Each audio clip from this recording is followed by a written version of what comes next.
fought through that. She fought through everything. And she prevailed against it all, but, then at the end we had the Russians and the FBI deal, but she couldn't prevail against that. She did everything else and still won by $2.8 million.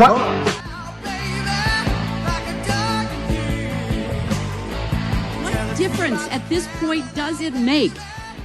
That's the question I'm asking. What difference at this point does it make?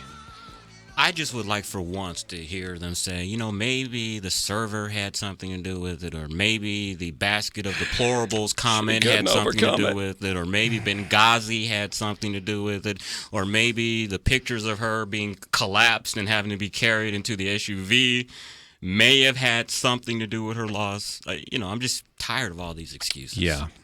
It's just getting really old. He can't control his caucus. That's Bill's problem. He can't control his caucus. He can't. He has an issue with that. He's got a caucus problem. He can't get around that. He does. No. And they fully accepted that problem. So you heard Bill Clinton there. This is why I have so much trouble imitating him these days. Play the beginning of that bite again for me. She fought through that. She fought through everything. And she prevailed against it all, but, then at the end we had the Russians and the FBI deal, but she couldn't prevail against that. She did everything else and still won by $2.8 million. I want you to listen to me. I'm going to say this again. I did not have sexual relations with that woman, Miss Lewinsky. I never told anybody to lie, not a single time, never. These allegations are false, and I need to go back to work for the American people. Thank you. There's no more depressed man in America than Bill Clinton. All the missed opportunities in the White House. If he could have just been there as the first man. Yep. What could have been? I can't get my voice high enough to imitating these days. It's like he's gasping for breath. I have a hard time. I used to be able to imitate him pretty well when he was the old Bill Clinton. Yeah. I did not have sexual relations with that woman. I could do it then, but I just about can't do it anymore. And fortunately, since they're both now retired and forever out of the public view, we won't have to worry about it. I don't necessarily think they're going to be forever out of the public view. Barack Obama's already said he's not going to leave the public view once he's out of office. And aren't you a Debbie Downer today? Why'd you have to bring that up? I don't think that this whole the Russians did it and all that. I think they're going to try to milk that forever. They're not done. No, they're not done. Of course they're not done. They need the spotlight. They've been in the spotlight for 25 years. They need the spotlight. I'll tell you what's going to be interesting is the first time that they get the living presidents together again there in the Oval Office for that picture that they always do whenever they can. They'll probably wheel old HW in there, and they'll have GW in there, and they're going to have Obama in there, and then Clinton in there, and the Carter in there, and they're going to have to stand up and act like they like each other. And that's just not the key. You know that Michelle Obama and Barack Obama hate what's about to happen. They hate it with every ounce of their energy. If you where's it? Here we go. Go play cut number 19 for me again, just to remind people. Because we feel the difference now. Yeah. See, now we're feeling what not having hope feels like. Now we're feeling what not having hope feels like. Yeah. Now she swore in her bites that they would give full support to this president and they would do this, but when you walk away from the office with the attitude that if you didn't do it the way I did it, there's no hope. Yeah, and that whole comment was just so telling. I put on my Facebook page that if I ever look to the president or a politician, the government, to give me hope, just put a bullet in the back of my head now. I don't even want to live anymore, and I'm looking to the government to give me hope. Thank you. So. Some people threatened some of the electors with that. Did you hear that? I did. Isn't that a shame? 9,000 emails. You know how long it's going to take them to go through their inbox and delete all that crap? Jan, the lady from the first congressional district, told me she got 10,000 in a 24-hour period. That's not 10. She got thousands of them, but she got 10,000 of them in one 24-hour period. Yes, I'm going to change my mind because you're harassing me. Yeah. How does that work? I don't know, but it's sad. It really is. That's sick. Those are corrupt bastards, Chris. Sarah Palin's got it right. Let me get to a couple of phone calls here, Chris Arps. George, thanks for holding on. You're on the air. How you doing, Mark? Great, thank you. Love your show. First thing, I'll be glad to get that mess out of the White House as soon as possible. But what I was calling about was I was on Alex Jones' website the other night, and the Sheriff Joe Arpaio, he finished a investigation about the birth certificate, and which proved overwhelmingly that it was a forgery. And they sent it to 2 different countries, and they proved that it's a fake. And he said that a lot of the people that were trying to stop him was George Soros.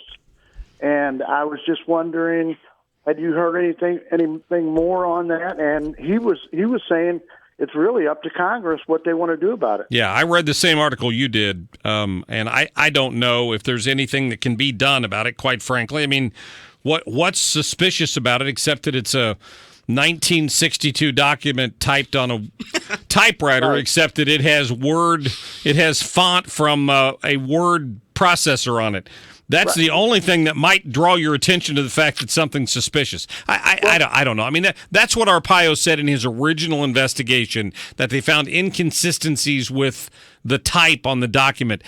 But at some point, I don't know what, if we're going to gain anything from continuing to go down, because he got reelected, he got elected, he got reelected, he's about to leave office, and I don't know that it would. I don't even know what damage it would do even if we could prove it now. This is the thing. The whole thing, I bet you the whole Congress knows, and the whole Washington, D.C. people know that he's illegal, and they didn't say anything.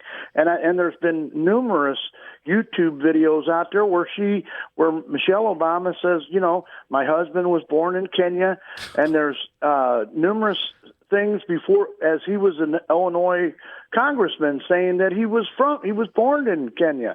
He says it. I mean, it's unbelievable. Well, I mean, let's put it this way, and I appreciate the phone call, George. If any of that stuff is true, then it's the greatest fraud ever wrought upon the United States of America and the people and the voters of the United States of America. It almost stretches my ability to consider it that somebody could keep a lid on something like that, because generally speaking, if more than 2 people know about it, it's not a secret anymore, and a lot more than 2 people would have to be in on this. Yeah. So there are parts of it I just can't wrap my brain around. Now, I still wonder, legitimately, why he's never released his college transcripts. And the only reason I can think of is either you were an F student, which you can't get into Harvard Law School if you're an F student, so that can't be it. Right. Or there's something else about your identity as a college student that you don't want the population to know. Water under the bridge. He's got 30 days left and we're done with him. But those are questions that will always linger in my mind. I know that. I think the thing that started this whole I was born in Kenya thing was one of his earliest books. And I think he said he was born in Kenya to try to, heighten the story of look how far I've come. I was born in Kenya. I came of America, and I went to Harvard. And he never intended to run for office. Did he say that? Yeah, he said that in his book. And not in his book, but in a foreword. Okay. In one of his books, he says that he was born in Kenya. And he had no intention of running for office or thinking he was going to run for president and think that those words were going to come back to haunt him. But yeah. I think he was embarrassing. That's what he says now. That's just stuff I never did focus on during the whole 8 years. Yeah. I thought his policies were bad enough that I didn't need to get into birth certificate or college grades or any of that stuff. John, you're on the radio. Hey, Mark. Really enjoy the show. Thank you. My comment is related to Michelle Obama's remarks. She said that we have no hope. This is what it feels like. And it kind of goes to the argument that they have no clue what the average American feels like. But all you have to do is look at the stock market. The stock market since November 4th is up over 8.5% if you're using the S&P 500. And that's in a month and a half, we're up 8.5%. That totally tells me there's hope everywhere right now.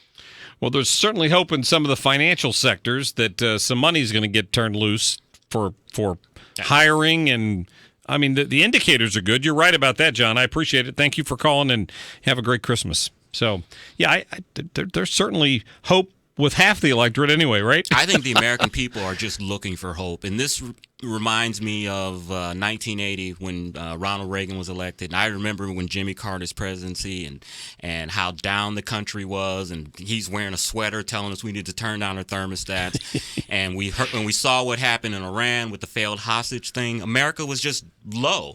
And I think that him coming in, that happens every time I get distracted when I see her do that. Oh, she's giving you. I know, 2 minutes. A wrap. But I think people are just looking for just hope. And Ronald Reagan was kind of like that in 80, and I think Donald Trump is doing the same thing. That's right a good now. point. People just man. want hope. Well, and enthusiasm has a lot to do with it. Yeah. They've seen their country being down, and someone is talking good about America and make America great again, and that just pumps people up. Meanwhile, Christine Pelosi can get on a slow boat somewhere.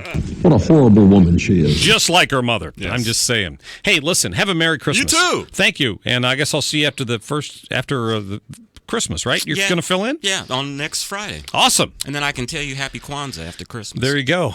We'll You do celebrate it. Kwanzaa? I do not. Okay. Thank you. I thought it was a made-up holiday. It is. Oh, okay, good. Thank you. You threw me off there for a minute. Thanks. That's Chris Arps. We're going to take a quick